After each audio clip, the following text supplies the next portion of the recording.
Boa tarde a todos. Sexta-feira, 17 de janeiro de 2025. Estamos iniciando mais uma reunião semanal da programação da operação do ANS. Eu sou o Ciro, vou estar aqui coordenando a reunião hoje. E sem mais, apresentações, vamos já começar aqui com o primeiro bloco de apresentações. Será coordenado aqui pela gerência da PRH, né, onde a gente terá a apresentação sobre previsão meteorológica, previsão hidrológica e a operação hidráulica. Então, para a primeira apresentação, a gente chama agora o Rafael. Rafael, por favor. Opa, obrigado, Ciro. Boa tarde a todos e a todas. Vou compartilhar aqui a apresentação.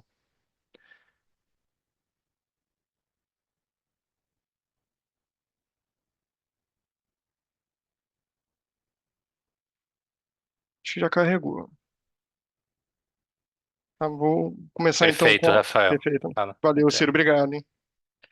Vamos começar então com a previsão meteorológica. Bom, essa semana ela iniciou com a atuação da zona de convergência do Atlântico Sul sobre as regiões Nordeste, Norte e Centro-Oeste do país, né, que favoreceu a ocorrência de precipitação nas bacias dessas regiões, especialmente as bacias do São Francisco e do Tocantins, que foram as bacias que apresentaram os maiores totais de precipitação essa semana, né? Também tivemos a atuação da zona de convergência intertropical, próxima à costa norte da região Nordeste do país. Tá? Esses dois sistemas em conjunto, eles impactaram bastante a geração eólica essa semana. Eu vou comentar mais à frente sobre esses impactos aí por conta desses dois sistemas meteorológicos, né? As demais bacias de interesse do país, principalmente aqui as do sul e parte aqui do sudeste, elas tiveram pouca precipitação essa semana. De um modo geral, a precipitação ficou abaixo da média nessas bacias das regiões sul e parte aqui do sudeste, né? Bom, quando a gente compara a radiação solar, a média, né, da radiação solar da semana anterior e da semana atual, que é de 11 a 17 de janeiro, a gente observa que teve uma diminuição dos valores de radiação nas regiões norte, nordeste, no estado de Minas e nos estados de Minas, Espírito Santo e do Rio de Janeiro, por conta da influência da zona de convergência do Atlântico Sul, dos primeiros dias da semana, da atuação desse sistema. Então, desfavorecendo, diminuindo, né, a radiação solar nessas regiões e nesses estados, por conta da atuação desse sistema nos primeiros dias da semana operativa atual. Tá? Nos demais estados, os valores ficaram bem parecidos com os da semana anterior, em uma grande diferença. O que impactou bastante aí a geração solar fotovoltaica nos parques da região Nordeste e no estado de Minas, essa semana, né, por conta aí da atuação da zona de convergência. Bom, em relação à temperatura do ar, a gente observa que os valores, de um modo geral, ficaram muito parecidos na semana atual em comparação com a semana anterior, com pequenas exceções, né? Porto Alegre apresentou temperatura em elevação essa semana, quando a gente compara com a semana anterior, ficou a temperatura um pouco mais alta.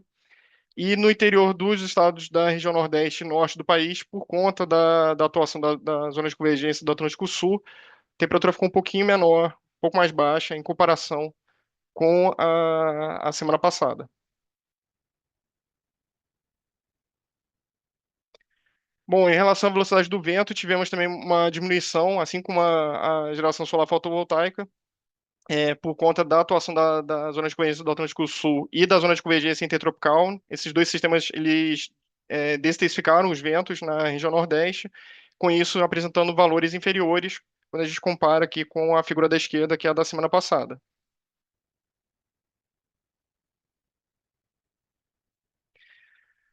Bom, em relação ao cenário que os modelos numéricos estão indicando para a próxima semana operativa, a gente observa que há uma mudança do padrão de precipitação que a gente observou essa semana, com a passagem de uma frente fria pela região sul do país, e atuação de áreas de estabilidade nas regiões sudeste, centro-oeste e norte do país, no decorrer da próxima semana.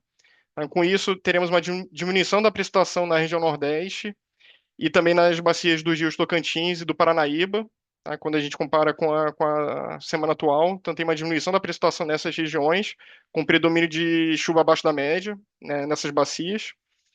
E, em contrapartida, teremos um aumento da precipitação nas regiões sul nas bacias localizadas na região sul do país e também nos estados de São Paulo e Mato Grosso do Sul, então, compreendendo aí as bacias do Tietê, Paranapanema e a calha do Paraná e o trecho incremental à usina de Itaipu. Então, nessas bacias teremos um aumento nos totais de precipitação, com valores entre a média, ligeiramente acima da média, para a próxima semana.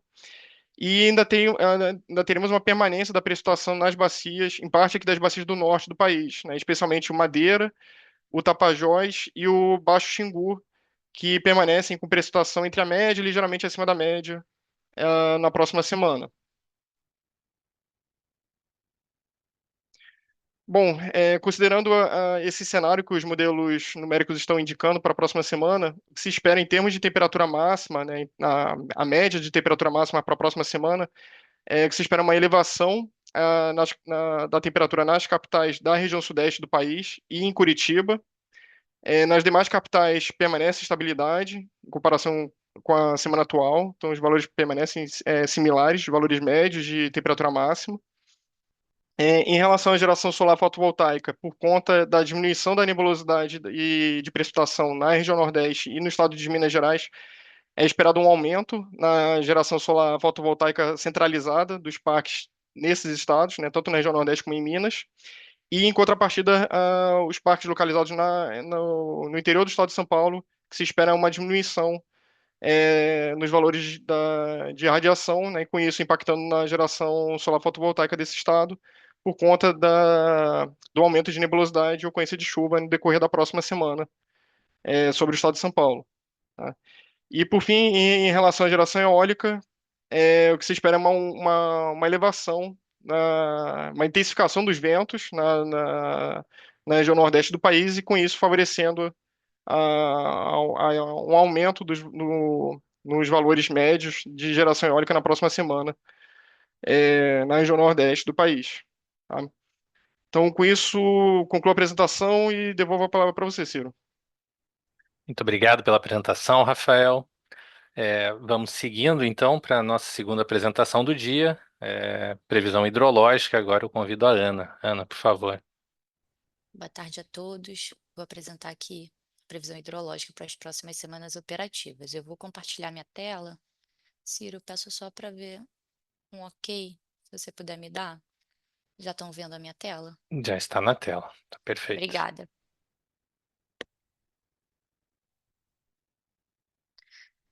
Começando aqui pela previsão hidrológica para o subsistema Sudeste para as próximas semanas operativas, a gente observa um aumento das afluências, a expectativa de fechamento do mês de janeiro em 97% da MLT, o que representa a 44ª menor ENA no histórico de 95 anos.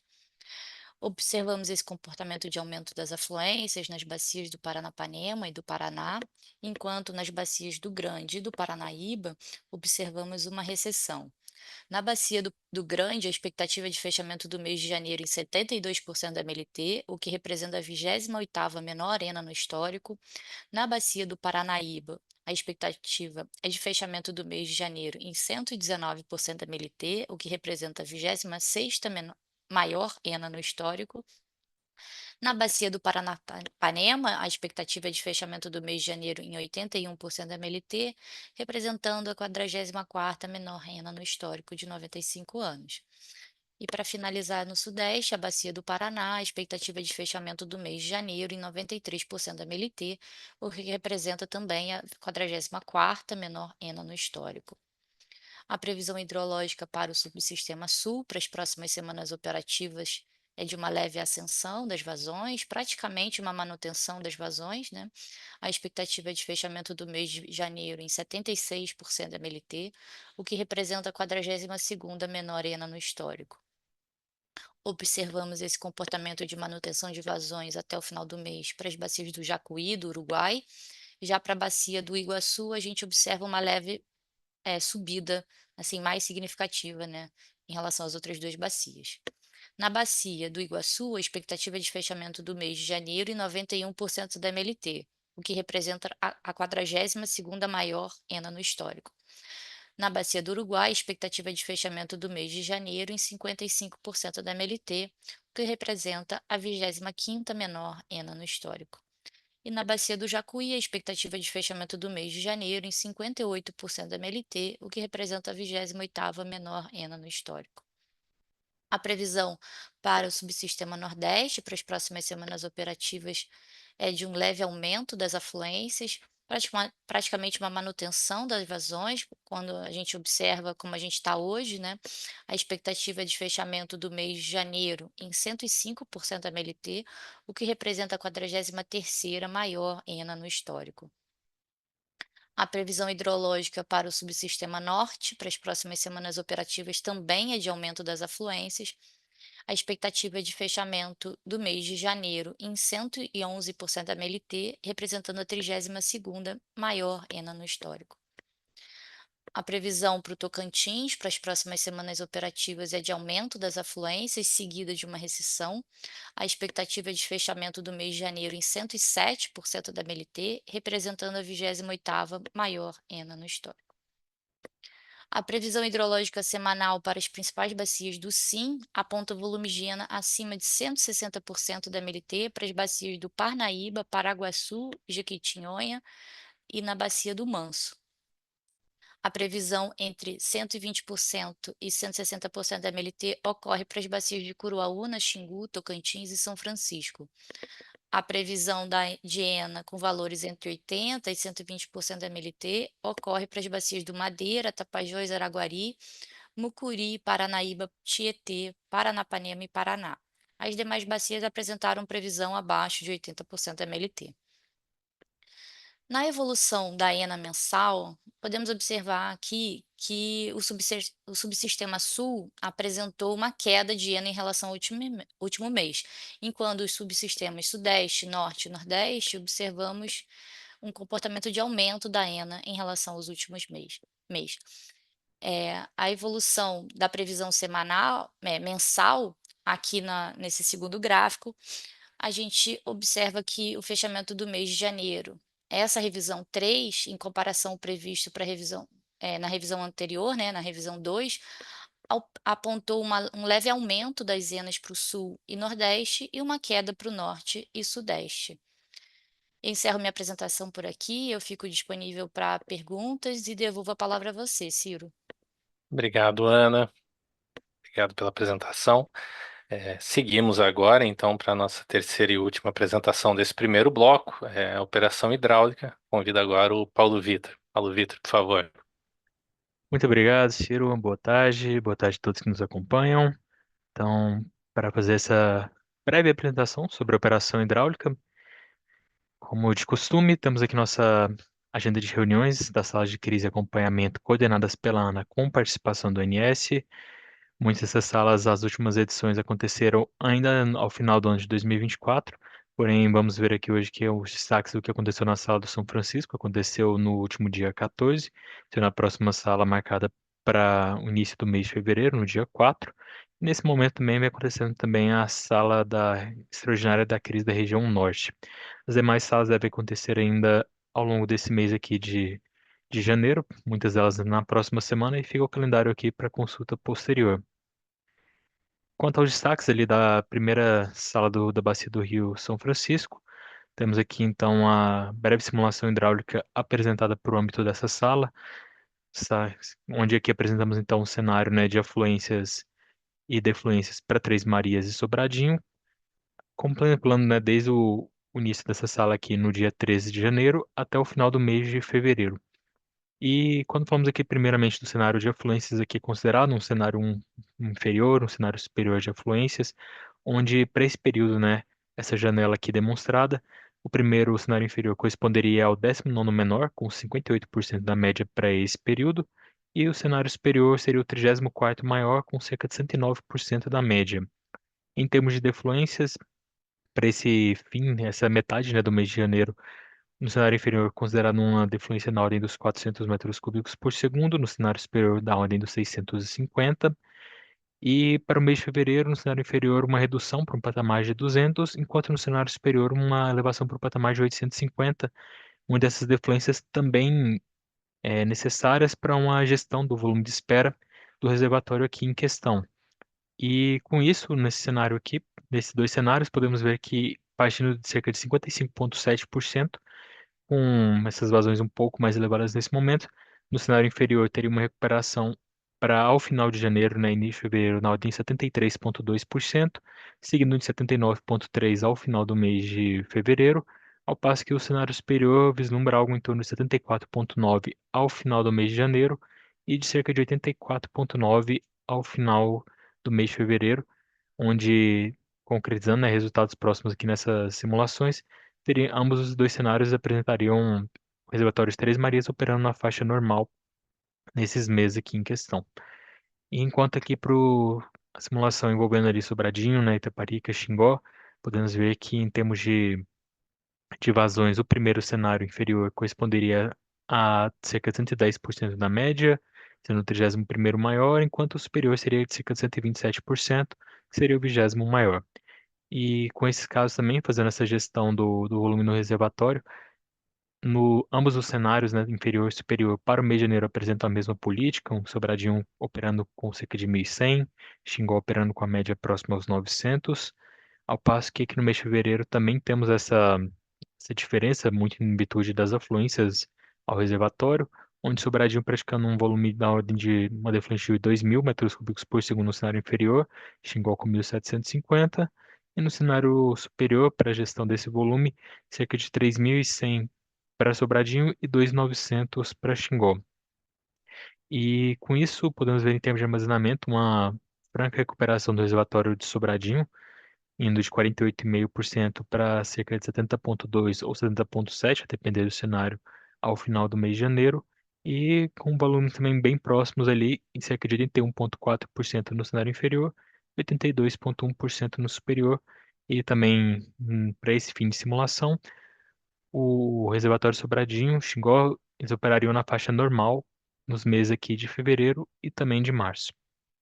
Esses eram os breves destaques que eu queria trazer aqui, Ciro. Ele finaliza aqui por parte da minha apresentação e lhe retorna a palavra. Muito obrigado. Muito obrigado, Paulo Vitor. Obrigado a todos os apresentadores.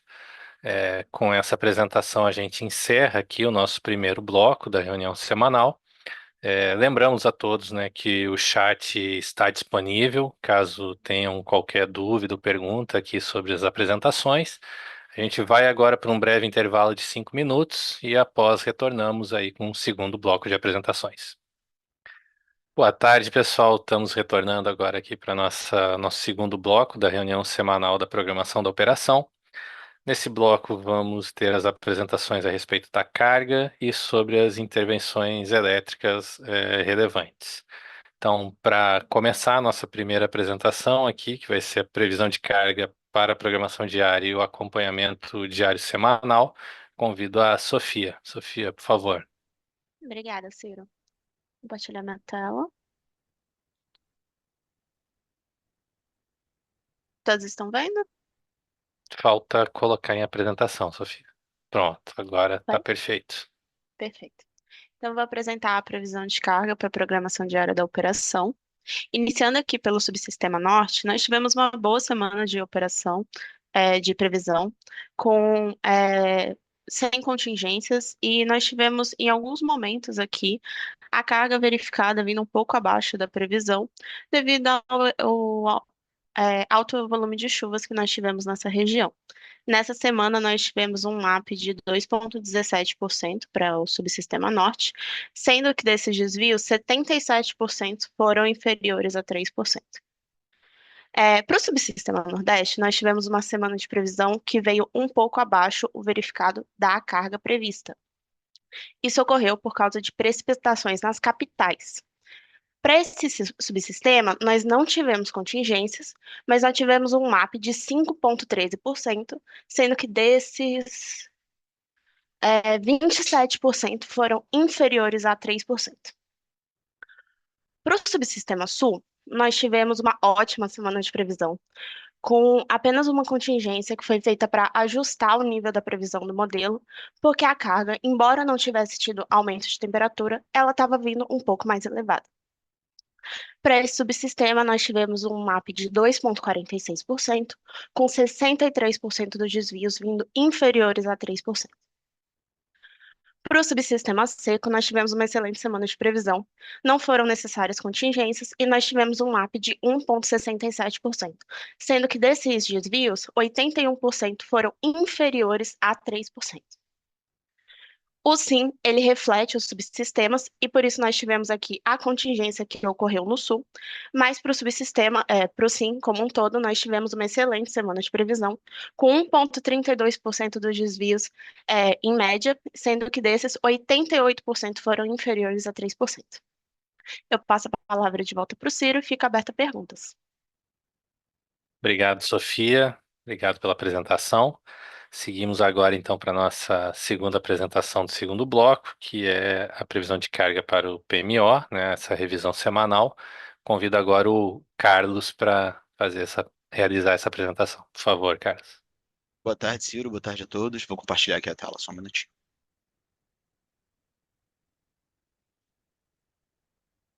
Imagino que todos já estejam vendo a apresentação. Ainda não, Carlos. Faz de novo aí o processo, por favor. Aí, agora tá Maravilha. pronto. Perfeito, Maravilha. pode seguir. Bem, vou começar a apresentação de previsão de carga para a programação semanal da operação. Lembrando que essa apresentação, a gente está com um layout novo e nós começamos realizando essa apresentação, começando pelo SIM, né, pelo Sistema Interligado Nacional. Então, a ideia é nós começarmos falando sobre as premissas meteorológicas, depois falar sobre o sistema interligado como um todo. Então, começando com as premissas meteorológicas, né? Na semana atual, falando do subsistema Sudeste e Centro-Oeste, na semana atual nós tivemos temperaturas mais amenas do que o previsto, e especialmente para o Rio de Janeiro. Então, o Rio de Janeiro teve um desvio de aproximadamente 3 graus, né, se a gente pegar a máxima, e isso impactou na carga, além das outras capitais que compõem esse subsistema. Então, para a próxima semana, a previsão é de temperaturas mais elevadas no Rio de Janeiro, São Paulo e Belo Horizonte. Para o subsistema sul, em relação a essa semana, temperaturas em linha com a segunda semana, com exceção a Porto Alegre, que teve uma elevação de temperatura. Então, para a próxima semana, as temperaturas elas vão continuar elevadas, com destaque para Curitiba. Então, Curitiba, das 3 capitais que compõem esse subsistema, era que tinha a menor temperatura máxima, e Curitiba vai ter, de fato, um aumento de temperatura. E, por último, para os subsistemas Norte e Nordeste, em relação a essa semana operativa, temos estabilidade nas temperaturas e acumulado de precipitação relevante em algumas regiões. Para a próxima semana, manutenção de temperaturas e precipitação no norte, já no nordeste há uma diminuição no acumulado, né? Então, como a gente pode ver no quadro de cima, a gente vê os valores de fechamento, né? Na verdade, a terceira semana é uma expectativa de fechamento, dado que nós temos os valores verificados até quarta-feira e uma expectativa de fechamento para quinta e sexta. Então, para a terceira semana, nós temos essa expectativa no valor de 80.999 megawatts médio, o que corresponde a um desvio de menos 3,47%. Já adiantando um pouco, esse desvio ele está relacionado principalmente aos subsistemas Sudeste, Centro-Oeste, Nordeste e Norte, e também as previsões para as semanas 4 e 5, elas estão mais relacionadas a esses subsistemas. Bem, e aí falando no quadro ao lado do PMO, o valor do PMO é na reunião de PMO que é realizada no final de dezembro, então esse ficou com um valor de 82.983 megawatts médio. Com essa revisão, com a REV3, nós temos um valor de revisão para o SIM de 81.730 megawatts médio, que corresponde a uma variação de menos 1,51%. Vou passar agora para as análises por subsistema, começando pelo subsistema Sudeste e Centro-Oeste. vou começar falando logo da terceira semana. A terceira semana tem uma expectativa de fechamento de 45.036 megawatts médio, que corresponde a um desvio de menos 5,19%. Esse desvio, como eu comentei no início da apresentação, está muito relacionado às temperaturas mais amenas, Rio de Janeiro e em algumas outras capitais. Então, esse desvio ele pode ser explicado muito por conta desse fator. E para as próximas semanas, apesar de temperaturas mais elevadas, nós fizemos ajustes para manter a carga num nível em que ficasse mais próxima da terceira semana. Então, apesar, né, da premissa meteorológica, a gente teve que fazer, né, nós fizemos um desvio na casa dos 2,1% para a quarta e quinta semana. Sendo assim, quarta semana, nós temos uma previsão de 46.730 megawatts médio, para quinta semana, 47.102 megawatts médio. Já o valor do PMO para o subsistema Sudeste Centro-Oeste tem um valor de 46.744. Para a revisão do PMO, um valor de 45.545 megawatts médio, que corresponde a uma variação de menos 2,57%. E lembrando que esse último quadro, esse quadro que tem as revs, são os valores que nós fizemos as previsões para em cada revisão. Então a gente pode ver que as diferenças, por exemplo, da Rev 2 e da Rev 3. Né? Rev 2 é essa curva em verde, a Rev 3 em lilás. Então a gente consegue ver como têm sido feitas as previsões para as semanas à frente. Passando agora para o subsistema Sul. O subsistema Sul tem uma expectativa de fechamento de 15.396 megawatts médio, que corresponde a um desvio de 4,84%. É importante ressaltar que a carga do Sul tem apresentado esse crescimento gradual pós final de ano. Então, um fator importante são as temperaturas mais elevadas no Sul. Nós tivemos temperaturas elevadas, por exemplo, em Porto Alegre. Então, isso impactou diretamente na carga na terceira semana. E para a quarta e quinta semana, nós fizemos ajustes, né? Esses ajustes estão relacionados às temperaturas que vão continuar altas no subsistema Sul. Então, eles vão ficar.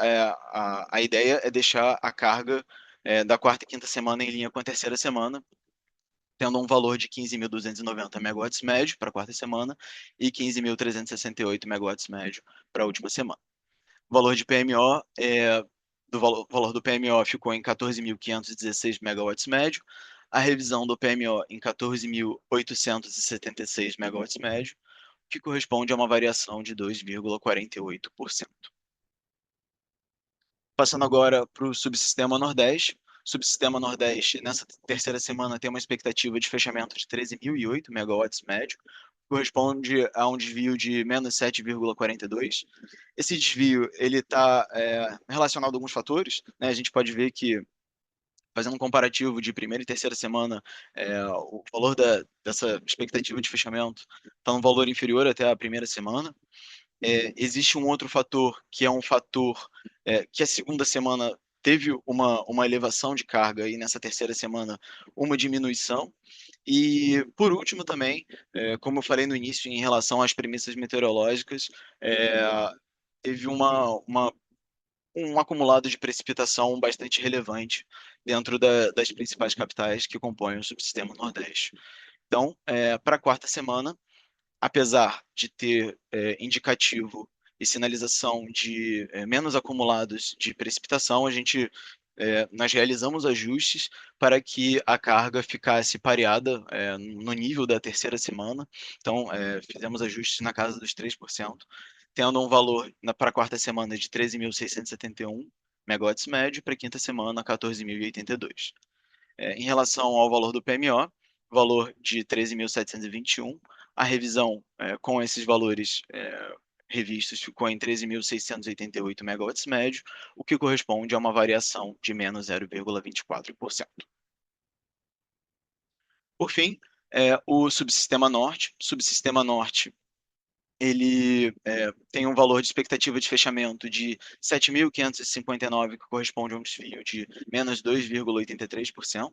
Mais uma vez, a carga da terceira semana está muito próxima da primeira semana, então esse é um fator que pode compor, né, a retomada da carga, ela não está acontecendo da maneira que nós prevíamos. E também existe um outro fator, que é o fator consumidores livres, que não houve a retomada de carga dos consumidores livres quando a gente compara, por exemplo, ao final do ano passado. Então, esses dois fatores, eles influenciaram esse desvio de menos 2,83. E para as semanas 4 e 5, nós fizemos ajustes na casa dos 4% e 3%, respectivamente, para alinhar o nível da carga à terceira semana. Sendo assim, o valor do PMO ficou em 8.002, a revisão do PMO após a nossa revisão ficou em 7.622 megawatts médio, que compõe uma variação de menos 4,75%. Bem, é isso. Obrigado a todos. Passo a palavra para o Ciro e fico à disposição a eventuais perguntas. Obrigado, Carlos. Obrigado pela apresentação. Vamos seguindo, então, para a nossa última apresentação do segundo bloco.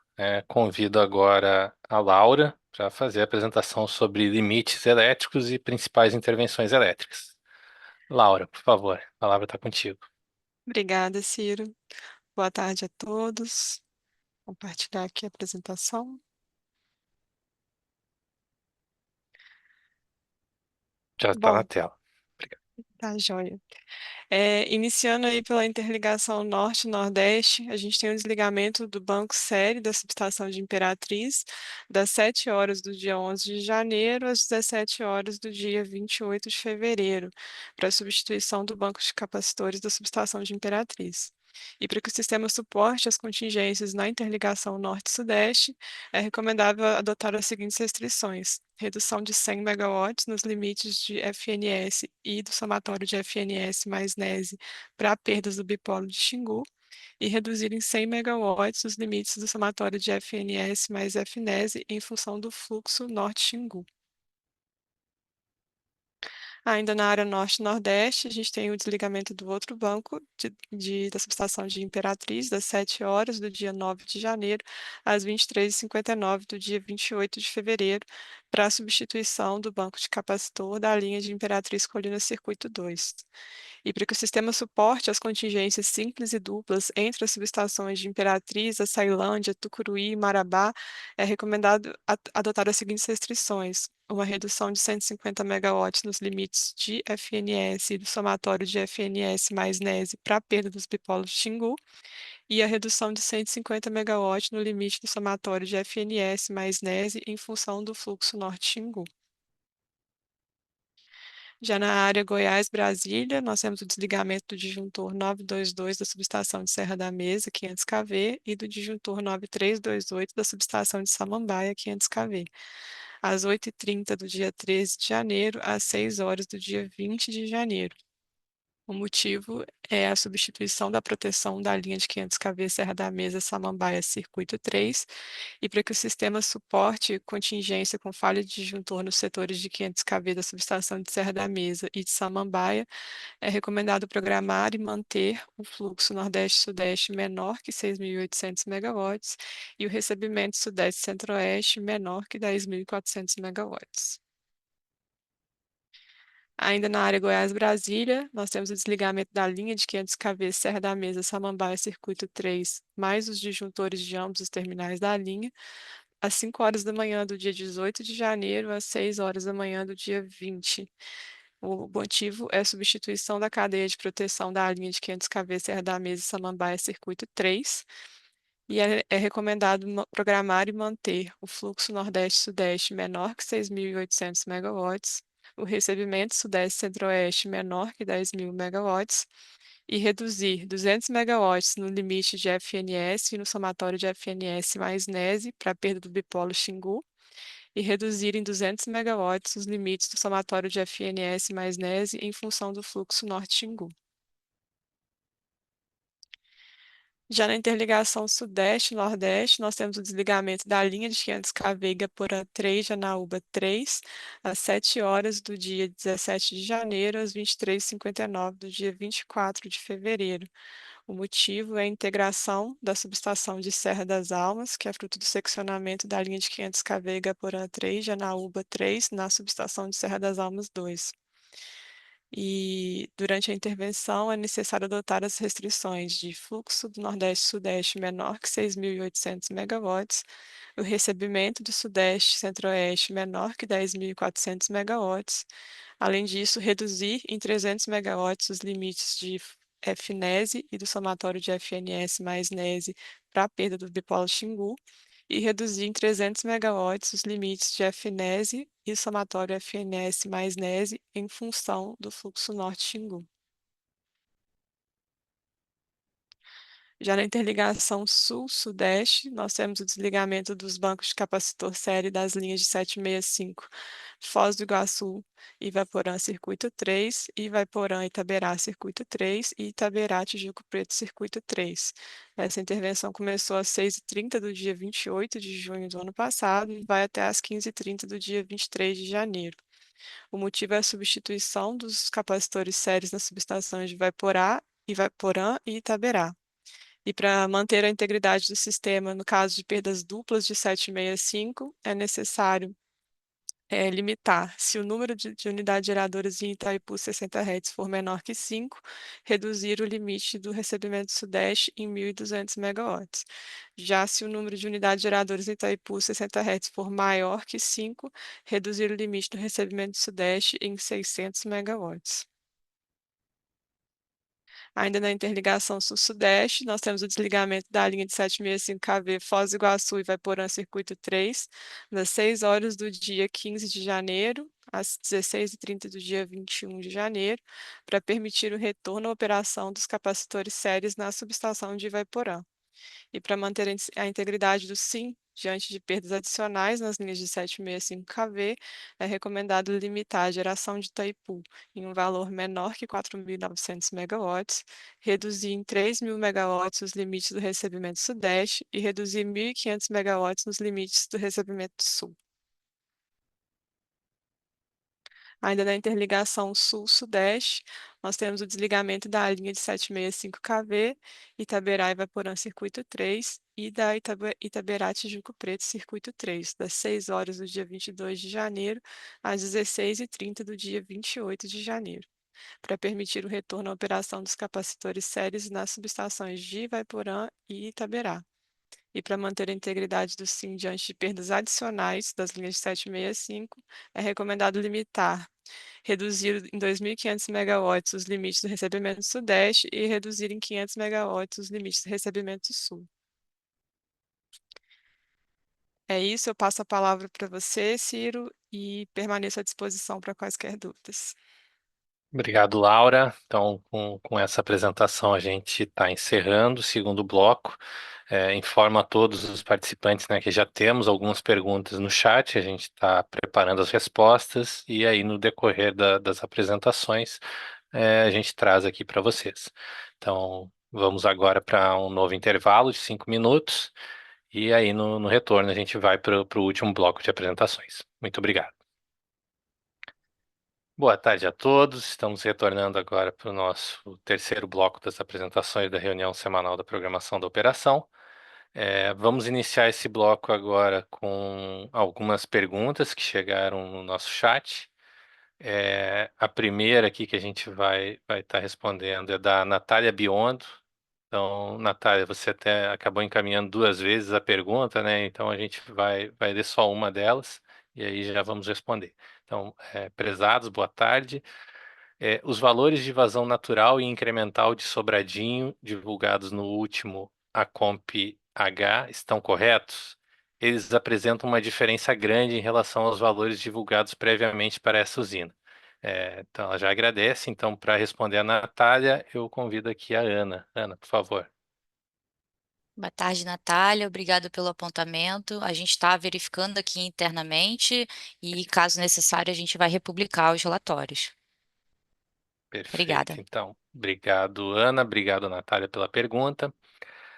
A segunda pergunta aqui que a gente vai estar respondendo é do Guilherme Fredo, da Armor Energia. Então são duas, Guilherme, vou ler as duas aqui. Então, prezados, foi apresentado um cenário favorável para o aumento de geração eólica, entretanto, a revisão do WEO-SM indica uma redução de 2,5 gigawatts na próxima semana. Revisão 2 com a revisão 3. Existe uma relação entre o mapa apresentado e a previsão de geração? E a segunda pergunta dele é: prezados, tivemos as duas republicações do New Wave em janeiro, devido ao WLSM, e o deck de ontem, o Rev 3, passou por duas republicações no Sinteg. Isso nos dá a impressão que os dados de vento semanal mensal pelo WLSM, desde que entraram nos modelos, não estão confiáveis. Dada a incerteza em um processo que impacta os agentes, sugiro incluir uma seção de previsão de geração eólica que serve de insumo para os modelos nas reuniões do PMO. Então, Guilherme, eu agradeço primeiramente a tua pergunta, as tuas perguntas, né? A gente vai levar então essa sugestão aí até os responsáveis. Hoje, né, a gente não tem nenhum representante aqui na reunião do modelo WEOL. Então, eu sugiro também que você encaminhe essas suas perguntas aí para a central de atendimento. E também, né, como são modelos aí referente ao CT PMO-PLD, né, que você leve lá também para o CT, né, esses questionamentos aí aos modelos satélites, né. Então, era isso. Obrigado, Guilherme. Espero ter ajudado. E agora tem mais uma pergunta aqui do Michel Oliveira, da Aliança Energia. Boa tarde. Por que a carga do Sul tem expectativa de elevação? Então, para responder o Michel, eu convido agora o Carlos. Por favor, Carlos. Obrigado, Ciro. Michel, obrigado pela sua pergunta. Em relação a essa questão de aumento na expectativa da carga do Sul, na verdade não é exatamente um aumento, e sim uma manutenção do nível de carga observado na semana atual. Então a gente pode ver que tanto para essa semana quanto para a próxima, a carga está bem pareada, muito por conta que essa semana a carga foi fortemente impactada pelo o efeito das temperaturas elevadas, baixos totais de precipitação. E isso, de uma forma geral, vai se comportar na próxima semana. Até cheguei a comentar também a questão de Curitiba, que deve ter aumento de temperatura e tudo. Então, esse é o principal ponto em relação à carga do Sul. Obrigado pela pergunta. Obrigado, então, Carlos. Obrigado ao Michel. Michel, tem mais uma pergunta com relação à onda de calor que a gente vai deixar para o final das apresentações aqui, que o Rafael ainda está avaliando. Vamos continuar então agora com as apresentações desse terceiro bloco. Então a gente vai ter aqui a apresentação dos resultados do PMO e da política operativa. Para essa primeira apresentação, eu convido o Lucas aqui agora para se juntar a nós e fazer essa apresentação aí dos resultados do PMO. Lucas, por favor. Oi, Ciro. Boa tarde. Boa tarde. Boa tarde a todos que estão nos acompanhando. Espero que a tela já esteja aí com vocês. Então, dando continuidade aqui à Está nossa. na tela, pode seguir. Beleza, obrigado, Ciro. Então, dando continuidade à nossa reunião, a gente primeiramente vai falar aqui um pouquinho sobre as principais intervenções energéticas para essa próxima semana operativa. E aí a gente sempre traz aqui as intervenções em unidades geradoras ou usinas que têm um critério aí de relevância de forma a alterar algum limite sistêmico ou de grande porte. E como de praxe a gente começa aqui pelo subsistema Sudeste Centro-Oeste, nós temos duas UGs da usina de Jaguara em manutenção corretiva. Essas manutenções vão ocorrer no próximo sábado, amanhã, no dia 18 de janeiro. Para a UG1 da usina de Colíder, a gente tem uma manutenção preventiva que está programada para o próximo domingo, dia 19 de janeiro. E, por fim, no subsistema Sudeste Centro-Oeste, para a UG10 de Cachoeira Dourada, nós temos alguns serviços de adequação e integração. Esses serviços eles estão programados para a próxima segunda-feira, dia 20 de janeiro. Passando agora para o subsistema Sul, nós temos aqui na UG2 de Governador Ney Braga uma manutenção preventiva que está programada para amanhã também, no dia 18 de janeiro, no sábado. E no Nordeste nós temos manutenções nas duas usinas termoelétricas de Porto Pecém, Porto Pecém 1 e Porto Pecém 2. Todas as unidades geradoras referentes a essas usinas estarão em manutenção preventiva. Essas manutenções vão estar ocorrendo no próximo sábado e domingo, nos dias 18 e 19 de janeiro. E na usina de Luiz Gonzaga, a usina de Itaparica, nós temos a UGs 3 e 4 com paradas para serviços de melhoria na subestação. E esses serviços vão estar ocorrendo, estão programados para ocorrer também nesse próximo final de semana, sábado e domingo, dias 18 e 19 de janeiro. E já no subsistema norte, nós não temos nenhuma intervenção energética de relevância aqui para a próxima semana operativa, que engloba aí do dia 18 de janeiro ao dia 24 de janeiro, próxima sexta-feira. E aí, para falar agora um pouquinho dessa próxima semana operativa, do ponto de vista aqui dos resultados dessa revisão 3 do PMA de janeiro, a gente traz primeiramente aqui o informe, conforme o Ciro comentou há pouco, do, do que a gente recebeu, né, no chat aqui, o comentário do Guilherme Fredo sobre o informe de erro que foi publicado na tarde de ontem, o informe 002 de 2025, informe de erro do PMO. Foi revisado a previsão do WO do DEC do dia 25 de dezembro de 2025, referente à revisão zero do PMO de janeiro de 2025, e a gente aqui no Decomp, aqui na programação mensal, a gente não teve um impacto direto para a republicação de algum DEC passado. Então, essa atualização, como ocorreu ontem, a gente já conseguiu entrar com ela diretamente na revisão 3. Então, a gente já, a partir dessa revisão 3, já tem uma nova função de custo futuro no New Wave sendo aplicada. Aqui a gente deixa também compartilhado um QR Code e o link para acesso ao informe 002, para caso de maior detalhamento e explicação da inconsistência. Agora, falando diretamente sobre os resultados dessa revisão 3, a gente traz aqui o CMO, que encontra-se equalizado entre todos os subsistemas. A gente tem uma variação entre R$ 31 e R$ 33 para todos os patamares de carga, que gera um valor médio de CMO de R$ 31,88 por megawatt-hora. Nessa semana operativa, de acordo, né, com os limites estruturais e também os conjunturais, que são aqueles que sofrem o impacto de alguma intervenção na rede, nós tivemos o atingimento máximo do bipolo, que está conectando aqui o norte ao sudeste, nos patamares de carga pesada e média, e aí em seu valor estrutural, e no FNS, que está conectando o NOC fictício ao sudeste centro-oeste, nos 3 patamares de carga em sua forma conjuntural. Então, a gente teve aqui a influência de uma restrição na rede, restringindo esse limite. E agora a gente traz também alguns resultados referentes à indicação de geração térmica, fazendo sempre um destaque que aqui a gente traz uma indicação do ponto de vista do modelo Decomp, e a geração térmica, né, tanto o despacho quanto as suas disponibilidades, elas são revistas também no processo de programação diária.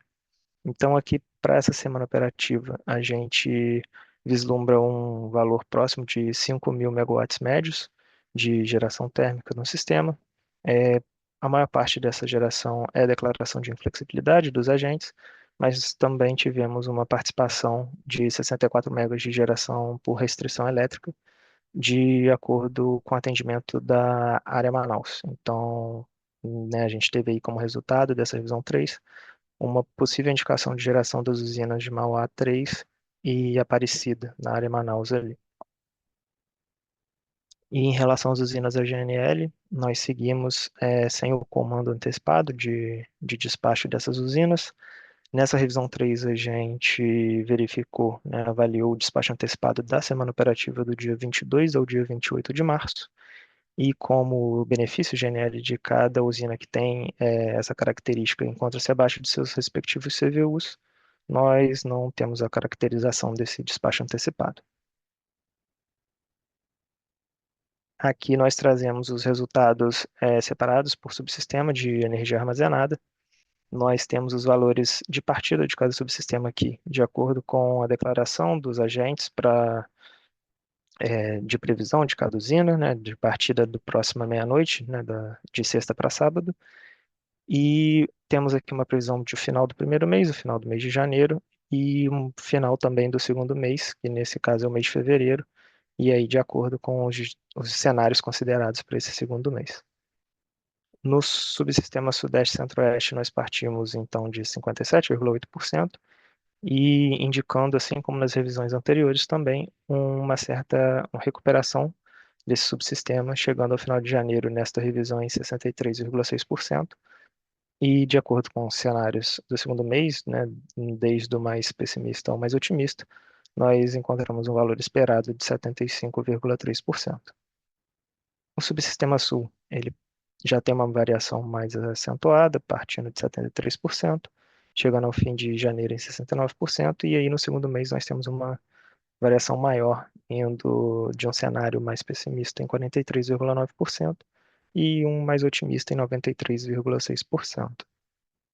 O Nordeste e o Norte também apresentam recuperações, o Nordeste partindo de 61,2%, chegando ao fim de janeiro em 70,7%, e no seu segundo mês nós já temos uma dispersão bem menor, com um valor esperado de 81,3% para o final de fevereiro.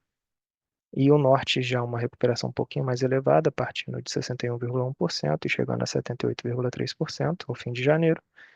E o segundo mês com uma alta variação, mas com uma previsão, um valor esperado mais próximo de um valor otimista ali, em 86,2%, valor esperado, e um valor otimista de 95,9%, e um cenário um pouco mais pessimista, chegando a 42,2%.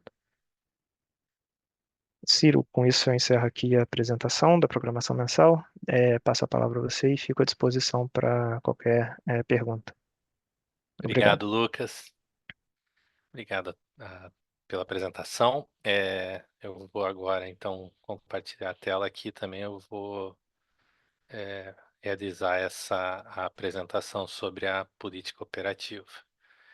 Eu acredito que vocês já estejam acompanhando aí. Então, vamos começar aqui. A gente faz a comparação aqui dos resultados, né, do custo marginal de operação do DCEM com o DECOMP por subsistema. Então, essa análise gráfica aqui, o DECOMP, o CMO médio semanal dessa última semana operativa ficou em torno de R$ 7,57 por megawatt-hora para todos os subsistemas. Na maioria dos patamares, os valores de CMO do DCEM eles estão próximos aos valores de referência do DECOMP, e a gente destaca aqui, né, as principais diferenças.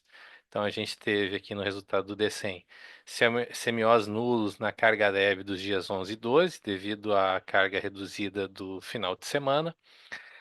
A gente tem elevação de CMO no subsistema norte, decorrente do limite dos fluxos Jurupari-Oriximiná e Xingu-Jurupari, dados de IO, e a redução no CMO do subsistema sudeste e nordeste em alguns patamares do dia 17 foi devido à inequação para controle do carregamento da linha de 440 kV Bom Jardim Cabriúva, limite de IO também. As demais variações do CMO durante a semana operativa eles são decorrentes, então, do melhor detalhamento da carga e da rede elétrica e da previsão de geração de usinas não simuladas aqui para as variações do DCEM, né? Seguindo agora, né, a gente traz os valores de CMO por barra para uma meia hora aqui do dia 17, né, através desse mapa georreferenciado. A gente sempre destaca aqui, né, que são representados apenas 30% das barras do SIM. Então a gente observa aqui, né, que nesse horário aqui, às 13 horas do dia 17, observam-se valores de CMO diferenciados. Primeiro aqui no subsistema norte, né, isso aí em consequência do limite do fluxo Jurupari-Oriximiná. No subsistema sul, a gente teve aqui algumas variações devido ao fluxo Bateias e Biúna, então também aqui no sul, né? E no subsistema sudeste, a gente tem variações devido à inequação para controle de carregamento da linha Bom Jardim Cabriúva. Seguindo, né, aqui a gente traz essa apresentação de box plot, né, para o dia 17, dividido nos 4 subsistemas. Então, aqui a gente vê a dispersão dos resultados, né, com a exceção do subsistema norte, onde as variações ali do CMO é por conta do fluxo Jurupari-Oriximiná. No subsistema sudeste, os outliers inferiores e superiores entre 8 e 17 horas, eles ocorrem devido à inequação da linha de 440 kV, Bom Jardim Cabriúva, limite de O. Adicionalmente, temos outliers inferiores entre 18h30 e 19 horas, decorrentes do limite de condição normal do transformador de 525, 345 kV na subestação Poços de Caldas. Para o subsistema sul, os valores de CMO apresentados, eles apresentam a dispersão, conforme até comentado anteriormente, em função da limitação do fluxo bateias, o FBTA, limite de I/O. Os outliers inferiores e superiores entre 8 e 17 horas, eles ocorrem também devido à inequação lá da linha de 440 kV Bom Jardim Cabriúva e, né, ao limite do FBTA, conforme comentado anteriormente. Já para o subsistema Nordeste, finalizando, né, a gente tem um valor nulo de CMO entre 8 e 8,30, que são consequência de limitação na linha 230 kV Gentil do Ouro, Irecê, e os outliers inferiores e superiores entre 8,30 e 9,30 são devido à inequação para controle de carregamento da linha de 230 kV Irecê Morro do Chapéu 2, limite de O. Por fim, os limites inferiores e superiores entre 11 e 12 horas eles são decorrentes da inequação para evitar sobrecarga inadmissível na linha de 230 kV Milagres Bom Nome, exato, conforme limite de SGI. Então, são esses aqui os destaques desse slide. A gente segue agora para o próximo. Aqui a gente faz a comparação da geração hidráulica nessa última semana operativa entre o D100 e a programação diária. Então, a gente nota que tem pequenas diferenças em todos os subsistemas, e isso ocorre principalmente aí a política operativa, né? A diferença de política operativa entre PDP e D100.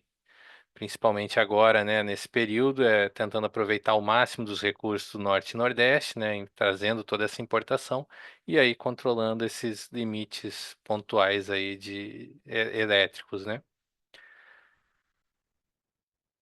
Trazendo agora aqui a comparação de geração térmica entre o D100 e a programação diária. Então, a gente nota que todos os dias dessa semana operativa, a programação diária teve um despacho maior de geração térmica. Esse despacho, né, essas diferenças, elas são em razão de declaração de inflexibilidade e exportação de energia após a publicação do D100.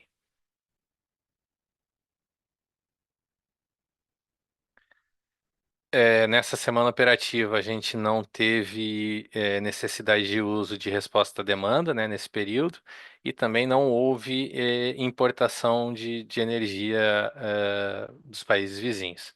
Também cabe destacar que também não houve despacho pela Portaria 88. Falando agora um ponto aqui sobre exportação de energia, né? A gente teve exportação em todos os dias aqui dessa semana operativa. Eh, Intercâmbio com a Argentina, né? Foi no dia 11 e do dia 13 para frente. Despachos aqui que variaram em torno de 600 megawatts médios até 1.400 megawatts médios. Exportação para a Argentina sendo realizada por geração térmica. E tivemos também um despacho aqui pontual no dia 12 de janeiro, né, algo em torno de 100 megawatts médios, aqui um intercâmbio com o Uruguai, e nesse dia aqui foi um aproveitamento de exportação de EVT, energia vertida turbinável, no domingo. Seguindo, né, a gente traz aqui o balanço semanal, né, a média semanal por subsistema, como que foi composta, Então, para o subsistema Sudeste e Centro-Oeste, a gente nota aqui um perfil que ele é importador de energia nos patamares de média e pesada. A geração, né, ela é dimensionada para controle de nível de todas as usinas da bacia do Rio Grande, do Paranaíba e do Paraná, e a exploração dos recursos energéticos nas usinas da bacia do Rio Madeira e Telespires. Para o subsistema sul, aqui, o quadro inferior, né? Então a gente está. O subsistema sul ele foi importador de energia em todos os períodos, né?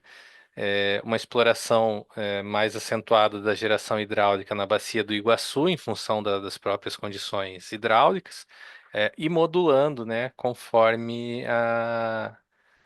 as necessidades da carga e também pontualmente algum controle de R-Sul nesse período. Aí também utilizando geração do Jacuí do Uruguai.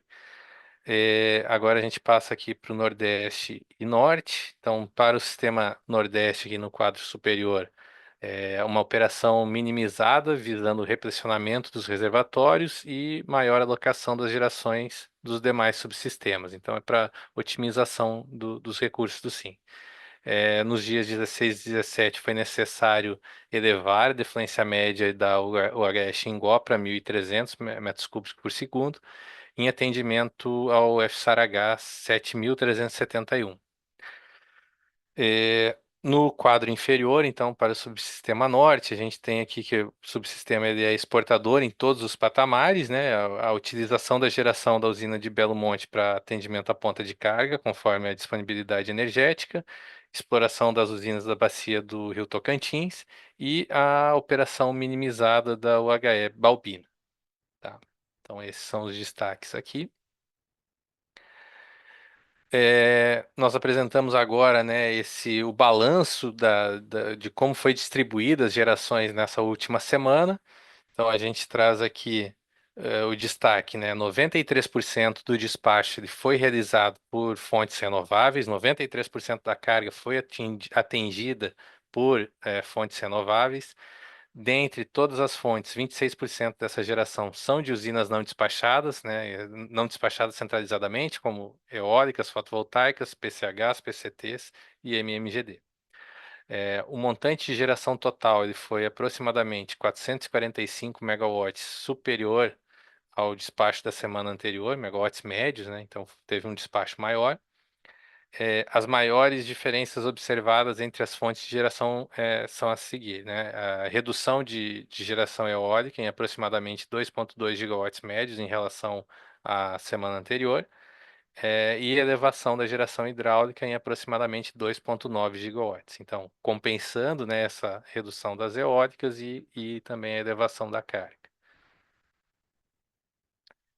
Então, aqui são esses os destaques. A gente traz agora, né, a previsão de geração eólica do SIM. Então, a gente tem que a maior média está prevista para o dia 25, aproximadamente 9 gigawatts médios, e é possível observar uma tendência de redução durante a semana, né, até segunda-feira, seguido aí de uma elevação a partir do dia 21. Então, final de semana aqui, né, caindo, 7.400 para depois 5.700 no domingo.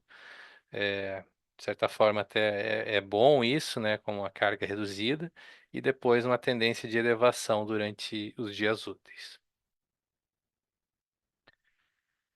Agora a gente traz essa apresentação aqui sobre as ofertas de importação de energia, né, tanto da Argentina quanto do Uruguai. Então, as ofertas recebidas da Argentina elas são da comercializadora Enel. A oferta ela foi composta por 5 blocos, com montantes variando aí entre 300 e 600 megawatts médios, e os CVUs variando entre cerca de 480 a 1.730 reais por megawatts médios. Em comparação com a semana anterior, né, houve uma redução aí nos valores da oferta. Do Uruguai, a gente teve aí três comercializadoras interessadas, né? Então a gente tem oferta da Enel, da BTG e da Bolt Energy. Essas três ofertas elas foram divididas em 7 blocos, sendo 3 de 33 MB e 4 de 17 megawatts para todos os patamares de carga. E os CVUs, então, variando de R$ 423 a R$ 2.472. Então, também houve uma redução, né, comparada aí com a semana anterior. E então essas ofertas aí elas estão válidas aí para a próxima semana, né, de próxima semana operativa de 18 a 24 e serão avaliadas no pelo pós-decem. Agora a gente traz aqui, né, os destaques aí da política operativa da próxima semana. Então, para o Sudeste e Centro-Oeste, a gente vai ter a utilização dos recursos das bacias dos rios Grandes, Paranaíba e Paraná, conforme necessidade de alocação na carga média e pesada, e controle de nível, atendendo às resoluções da ANA. Para o Sul, a gente tem uma exploração mais acentuada na geração da bacia do Iguaçu, né, em função dos níveis que estão sendo observados, e aí a bacia do Rio Jacuí e do Uruguai, uma tendência já de maior controle, né, tentando manter o repressionamento nessas bacias, e pontualmente a utilização para atendimento à carga ou controles de fluxos elétricos. Para o Nordeste, a política é atendimento às restrições da curva de segurança da bacia do Rio São Francisco. No Norte, exploração da geração das usinas do Tocantins e Xingu em todos os períodos de carga, com exceção da UHE Serra da Mesa. Também temos operação minimizada na UHE Balbina do Norte. Atendimento à ponta de carga. Então, devido a essas condições aqui que apresentamos, existe uma baixa probabilidade de ocorrer despacho adicional para atendimento à ponta de carga, né? E bem como, né, a utilização, então não deve ser utilizado despacho térmico, nem importação e nem resposta à demanda. Sobre a ocorrência de EVT, né, aos interessados aí na exportação desse recurso, devido a essa evolução do cenário hidrológico para a próxima semana operativa, existe a possibilidade de ocorrer, né, a EVT nos períodos de carga leve e média, mais possível aí no final de semana com a carga reduzida, mas que também ficam dependentes aí às limitações elétricas de transferência. Agora aqui, né, a gente traz o slide com a representação no modelo D100 das resoluções da ANA, dia D. Então, para a bacia do Rio Paranapanema não teve alteração em relação ao que foi apresentado na semana anterior, e as usinas elas seguem operando na faixa normal de operação, então sem restrição de defluência máxima. Por fim, a gente traz aqui, né, uma apresentação com as ofertas que foram recebidas e validadas aqui pela portaria 88 do MME. Então, essas ofertas elas são válidas até março de 2025 e estão disponíveis aí para despacho do ANS. As novas, né? Chegaram novas ofertas aqui das usinas Termo Nordeste e Termo Paraíba, com CVU aí em torno de R$ 1.100, com a flexibilização do TEON dessas usinas. Então, essas ofertas elas estão válidas, né? E podem ser utilizadas a partir aí de amanhã, da próxima semana operativa. Então, são esses os destaques. Com isso, a gente encerra essa apresentação, encerramos esse bloco. A gente vai agora para um breve intervalo e retornamos depois caso cheguem alguma pergunta, né? Então, a gente pede aí que aguardem aí ao próximo bloco. Muito obrigado a todos e vamos para o intervalo. Boa tarde a todos. Voltamos agora aqui para o nosso último bloco para responder algumas perguntas que chegaram via chat. Então, a primeira, a do Michel, que a gente estava devendo aqui para ele, Michel Oliveira, da Aliança Energia. Boa tarde. Tem expectativa de onda de calor para a próxima semana? Para responder o Michel, eu convido agora o Rafael. Rafael, por favor. Opa, boa tarde, Michel. Obrigado pela pergunta. Então, a partir de hoje, as temperaturas elas vão estar em elevação nas regiões sul e sudeste, e elas vão permanecer elevadas até pelo menos terça-feira, até o dia 21, tá? O ONS, ele utiliza o critério da Organização Meteorológica Mundial, OMM, que é o da temperatura estar 5 graus acima da média por 5 dias consecutivos para poder ser considerado a onda de calor, né? Então, considerando esse critério, estaríamos no limite do que é considerado onda de calor apenas em São Paulo e no Rio de Janeiro. Espero ter respondido. Obrigado, Rafael. Obrigado ao Michel pela pergunta. Temos também aqui uma pergunta do Rodrigo Augusto, aqui da Eneva. Então, boa tarde. Ele pergunta se as apresentações elas estarão disponíveis logo após a reunião.